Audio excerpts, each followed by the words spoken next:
Landscape to vertical एकै भिडियोमा खिच्न मिल्ने साथसाथै 1:1 को सेन्सर भएको लो लाइटमा एकदमै बबाल परफर्म गर्ने 4K 120 FPS हान्ने साथसाथै गोप्रोको गाँड मार्ने ब्रान्ड कुन भन्दा DJI को एक्सन 6 लिएर आएको छु मैले दुईटा भेरिएन्टमा अवेलेबल हुन्छ। यो चाहिँ तपाईको स्ट्यान्डर्ड भेरिएन्ट रहेको छ, यहाँ देख्न सक्नुहुन्छ स्ट्यान्डर्ड भेरिएन्ट चटक्कै यहाँ देख्न सक्नुहुन्छ। सबै फिचर्सहरु यहाँ देख्न सक्नुहुन्छ भने एउटा ब्याट्रीबाट तपाईले 4 घण्टासम्म यो चलाउन सक्नुहुन्छ। वाटर प्रुफिङ पनि बबाल रहेको छ, साथसाथै इकोसिस्टम पनि कमाल रहेको छ। DJI माइक मिनी छ वा DJI माइक 3 छ भने तपाईले के गर्न सक्नुहुन्छ भने यसमा वायरलेसली तपाईले अट्याच गर्न सक्नुहुन्छ। साथसाथै तपाईको साइडमा यहाँ देख्न सक्नुहुन्छ तपाईको यस्तो टाइपको यहाँ इजेक्टरहरु पाउन सक्नुहुन्छ। साथसाथै यसमा इन्टरनल 50 GB पनि पाउन सक्नुहुन्छ।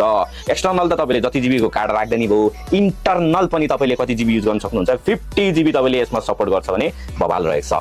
यो पनि स्क्रिन टच हो, 1:1 सेन्सर, साथसाथै एपरेचर यसको 2:4 मा रहेको छ, मिनिमम 2 अनि म्याक्सिमम 4 मा रहेको छ, जसको कारणले गर्दा तपाईले यो मिलाउनु भयो भने ब्राइटनेस साथसाथै बुके पनि तपाईको कन्ट्रोल हुने त्यस्तो टाइपको हुन्छ है, तपाईले थाहा छैन भने। साथसाथै यहाँ देख्न सक्नुहुन्छ चार्ट तरिकाले यसमा के आउँछ भन्दाखेरि यो तपाईको कस्ने, साथसाथै यहाँ देख्न सक्नुहुन्छ तपाईको केबल, साथसाथै यहाँ देख्न सक्नुहुन्छ यो बीच, साथसाथै यहाँ देख्न सक्नुहुन्छ तपाईको चार्ट तरिकाले ब्याट्री 4 घण्टासम्म हान्छ रे हो। चट्ट तरिकाले यहाँ देख्न सक्नुहुन्छ एकदमै बबालमा माउन्टिङ हेलमेट लाइ पाउन सक्नुहुन्छ।